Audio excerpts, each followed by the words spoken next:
What's up mga idol? Ang pinaka-trending po nating bagong sports bike dito po sa Manila, entry level. Ito po ang 450NK from CF Moto. Now available na po at pwede nyo nang mabili. Siyempre pa, i-compare po natin to sa pinakasikat din at pinakamabenta rin na sports naked bike entry level from Kawasaki Big Bikes.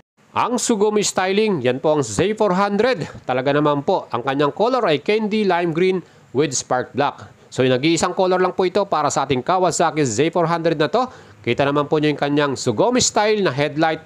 At of course, itong ating pinakabagong 450NK, napaka-modern ng kanyang instrument dashboard. 5 inches TFT color na rin po yan. At itong ating namang Z400, again, itong ating fully digital LCD meter. At syempre, yan din po ay very informative at kumpleto na rin with gear indicator, RPM at yung kanyang speedometer.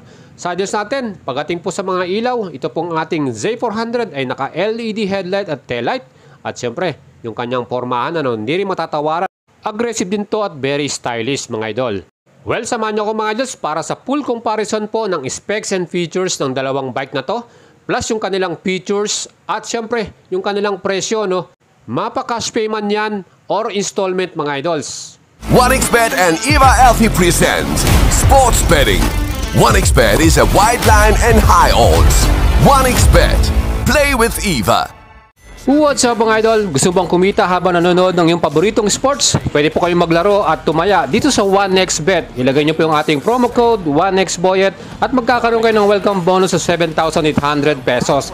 Tara, mag-register na kayo at gamitin nyo ang ating link.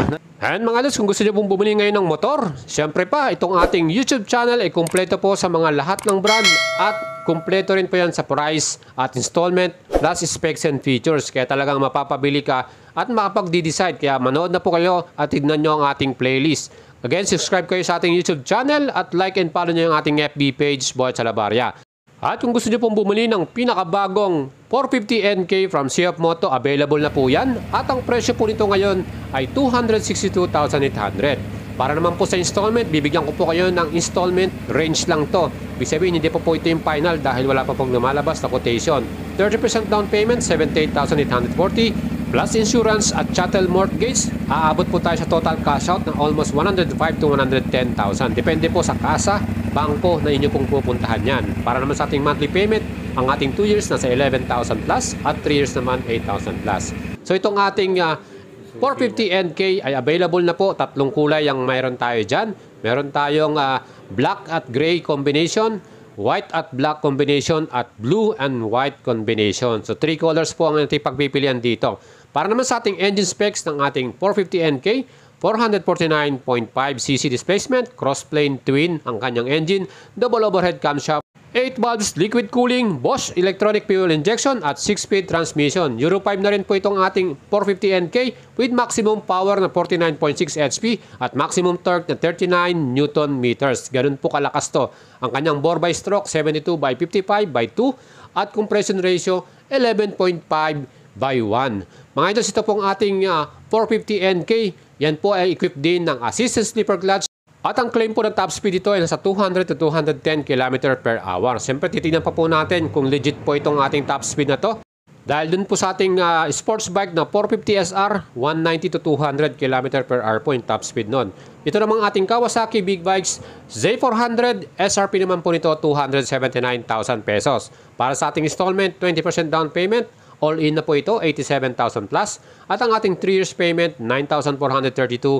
At 4 years naman, 7,882 pesos. Kung titignan nyo po sa ating price comparison, mas mahal po itong ating Z400. Para naman sa ating engine specs, 399cc displacement, 4-stroke parallel twin cylinder po ito, double overhead camshaft, 8 valves, liquid cooling, at fuel injection with 6-speed transmission. Ang compression ratio ng ating Z400, 11.5 by 1, at ang kanya namang max power, 45 HP, and maximum torque na 38 Newton meters. At syempre yung kanyang top speed, 175 to 186 km per hour. Sa mga idols natin, masasabi natin mas malakas talaga ang 450NK with 450cc plus yung kanyang cross-plane twin engine. Doon po siya lumamang talaga mga idols. Siyempre, mas aggressive po at mas malakas ang torque nitong ating motor na to. Para naman sa ating 450NK, ang kanyang frame ay naka-steel tubular frame po ito. Well, para naman sa ating front suspension, ang components nito KYB brand 37mm at yan po ay upside down fork or inverted ano. And ang advantage ito, mas branded po ang ating front suspension. At sa rear suspension, same brand po ito, KYB din, monoshock, via aluminum swing arm. Pareho po sila ng swing arm na ginamit din sa ating 450SR, yung ating sports bike. Well mga idols, itong ating 450NK, pagdating sa kanyang stopping power, yan po ay naka single disc 320mm ang sukat. At ang ginamit na caliper ay Jehu1 na Brembo subsidiary. Own po ito ng Brembo with radial 4-piston at equipped din po ito ng Bosch anti-lock braking system. At para naman sa ating rear brake, ang ating ginamit dyan ay 220mm single disc din, 1-piston with Bosch anti-lock braking system. Ang kagandahan din po sa ating 450NK, ito rin po ay equipped na ng traction control na pwede rin po nating i-switch off pag gusto po natin. Siyempre itong ating mga gulong naman na ginamit para sa ating 450NK ay 110/70/70 ng sukat sa harapan at ang kanyang brand ng tire ay CST po. At yan po ay tubeless. Siyempre yung ating wheels, yan po ay aluminum alloy wheels no mga idols, kaya lightweight po yan. At ang ating namang tire sa likuran, ang sukat naman 150/60/17. Same na brand din po yan, CST, at yan po ay tubeless. So mga idols natin, pag nakita nyo po yung difference nila, parehong-pareho sila ng sukat ng gulong from our Kawasaki Big Bikes na Z400. At itong ating frame ng Z400 is steel trellis frame po ito. Siyempre, pagdating sa reliability, matibay po yan. Yung ating namang front suspension, 41mm na telescopic forks. So, naka-telescopic lang po itong ating front suspension sa Z400. Sa likod naman, yan naman po ay naka-monoshock, bottom link, at naka-unitrack, adjustable preload din po ito. So, pwede natin i-adjust mga idol. So pagdating po sa suspension, ang ating 450NK mas lamang dahil sa kanyang inverted front suspension at KYB brand pa. So dito sa ating Z400, yan po ang ating rear suspension. At para naman sa ating stopping power, dito sa ating Z400, yan po ay naka front brake na single semi-float 310mm po at pedal style po yung kanyang disc with Nissin caliper. 2-piston po ang ginamit nila dito. So dito makita natin na iba po yung kanyang disc, naka-pedal style. At equipped din po ito ng anti-lock braking system. So meron din tayong ABS equipped para sa ating Z400. Sa ating naman likuran na brake, naka-single 220mm, pedal style din yung kanyang disc. At same na Nissin caliper with single piston. At equipped din po ito ng ABS or anti-lock braking system. Pagdating sa Z400, ito po ay walang equipped na traction control. Well, mas maganda yung ating 450NK dahil mas safe po yun dahil meron tayong traction control doon. And para naman sa mga wheels na ginamit ng ating Z400, ang ganda rin po ng ating aluminum alloy wheels para sa ating gulong at ang ating sukat sa harapan 110/70/17 inch. Tubeless po ito at ang ginamit po nilang brand ng tire ay Dunlop. So dito medyo lumamang po yung ating Z400 Siyempre pagdating sa gulong na Dunlop, mas maganda yung grip niyan. At yung ating tire sa likuran 150/60/17 inch. Tubeless din po ang ating gulong sa likuran at yan din po ay same brand, Dunlop din po yan. So dito mas okay po para sa akin yung ating Dunlop na tires dito po sa ating Kawasaki Z400. Same lang po sila ng size ng ating gulong para sa ating 450NK. Sa wheelbase naman, ang sukat ng ating 450NK ay 1,370mm.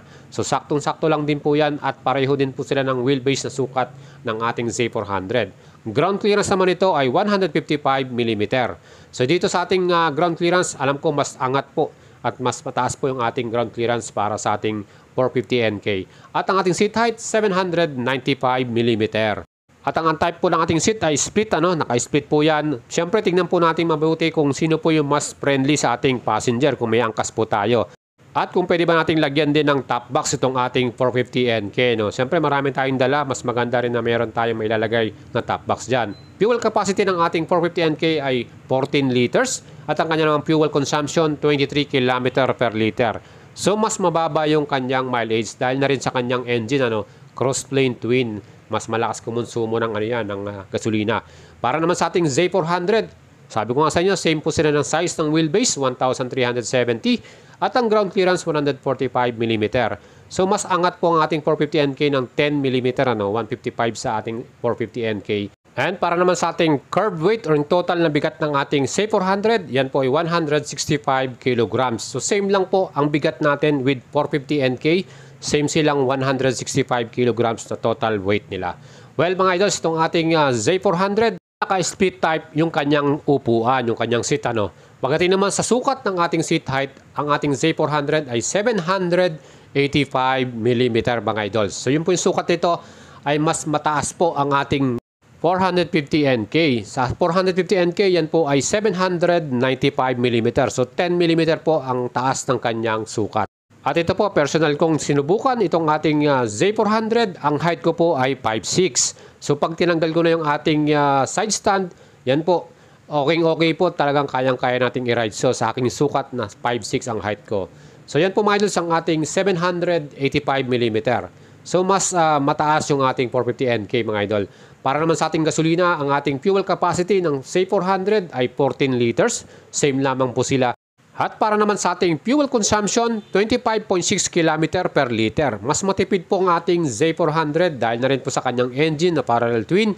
Hindi po kagaya ng ating 450NK na crossplane twin. Mas malakas po talaga yun sa gasolina kasi mas aggressive yung ating engine ano. And para naman sa ating handlebar, syempre upright din po ang position nitong ating Z400. Yung ating wide handlebar na yan ay panalo din. Talagang relax tayo dyan sa ating riding position. Yung ating namang mga switches and buttons, same lang din sila dyan. Napaka-ordinary lang ng ating pindutan sa ating Z400, high and low beam, signal indicator at busina sa kaliwa. At sa ating namang kanan, andyan yung ating engine, switch at yung ating kill switch naman mga idol. So yung ating mga lever para sa Z400, yan po ay hindi pa naka-adjustable. So dito sa ating susian, yan naman po ay wala pang immobilizer pero special po yung mga susi nila dito. Hindi mo pwedeng basta-basta susian ng ibang gamit yan. So itong ating motor na to ay secured dito sa ating Z400. May lock din yan. At para naman sa ating instrument panel, analog and digital combination para sa ating dashboard dito sa ating Z400. Meron na rin tong gear indicator at speedometer, trip meter, clock at iba pa. So informative naman po ang ating Z400 instrument panel na ito. At ito namang ating ilaw para sa ating Z400. Nakasugomi styling yan. Napaka-aggressive ng kanyang mukha. Ano? Ang kanyang headlight ay yan po ay LED. Pero po sa ating mga signal indicators, yan po ay naka-ordinary bulbs. So mga idols natin, so makikita natin na talagang perfect at talagang maangas tong ating design para dito sa ating Z400. Ano? Yung taillight natin, yan din po ay full LED na rin. At yung mga signal light din po natin ay ordinary bulbs. And for sure sa mga next update ng ating Z400, baka ito po ay maging full LED na rin ang lahat ng ilaw nila. At syempre, mas in-improve pa rin nila yung kanilang dashboard, maging TFT dashboard na rin. And equipped din po ito ng ating Kawasaki Radiology app, yung kanilang smartphone Bluetooth connection. Sana lagyan din ito ng Kawasaki ng USB charging port para kompleto na po itong ating Z400. Ano? And sana dagdagan din po ng Kawasaki Motorcycle Philippines yung kanilang color version. Ano? Sana hindi lang isang kulay sa isang taon. Gawin nilang 3 color choices gaya po ng black color, yung red color o itong ating Kawasaki Racing Team color. Ano? So doon mas marami tayong choices at siyempre pagpipilian na kulay, no? Mas maganda rin yung ganon na talagang 3 yung kulay na ilalabas din po ng Z400. Hopefully yan po ay marinig ng Kawasaki Motors Philippines para mas marami tayong choices. Tingnan naman po natin ng ating 450NK. Well, pagdating po sa kanyang dashboard at kanyang wide handlebar, siyempre upright din position nito at talagang relax din ang riding position natin. Makikita nyo sa ating left handlebar, meron tayong mode selection dyan para po sa ating traction control. Pwede nating i-switch on at switch off yan. At siyempre, meron din tayong hazard lights para dito sa emergency. Plus yung ating 5 inches full color TFT dashboard. Napakaganda at meron pa talagang intro to, napakaganda ng kanyang style. Very modern at very informative. Siyempre meron tayong gear indicator, speedometer, RPM, clock at equipped din po ito ng CF Moto smartphone Bluetooth connection.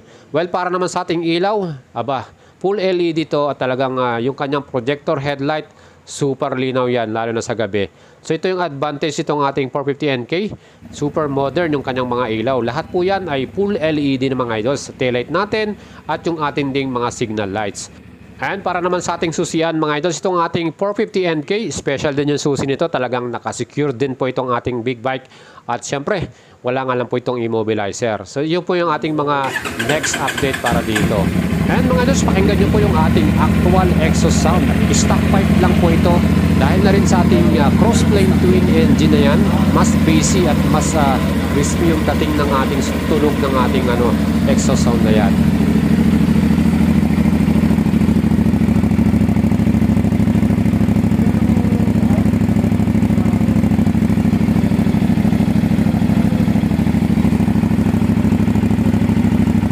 And ang advantage po ng ating 450NK, meron tayong 3 color choices na pagpipilian. Gaya po nitong black combination with gray color at tong white color with blue combination. At yung isa pang kulay nito, yung ating namang white and black. So mga idols natin, 3 kulay po yan na pwede nyong pagpilian para sa ating 450NK with a price of 262,800. Available na po ito mga idols. At para naman sa ating Safe 400, isang color lang po yun, yung may lime green with black. At yan po may presyo na naman na 279,000 pesos. Yung kanyang difference mga idol, mas mahal po ang ating Safe 400 ng 16,200 pesos. Siyempre mga idols, kayo na po ang bahala at kung ano po yung mas prepare ninyo at mas kustunada ninyo at kaya ng bulsa ninyo, dun po tayo. Pero kung titignan po natin head to head pagdating sa specs and features, sigurado po na lamang po talaga itong ating CF Moto 450NK na to. Pagdating sa kanyang engine specs at power plus yung kanyang mga electronics. Subscribe kayo sa ating YouTube channel at like and follow nyo yung ating FB page. Ride safe po!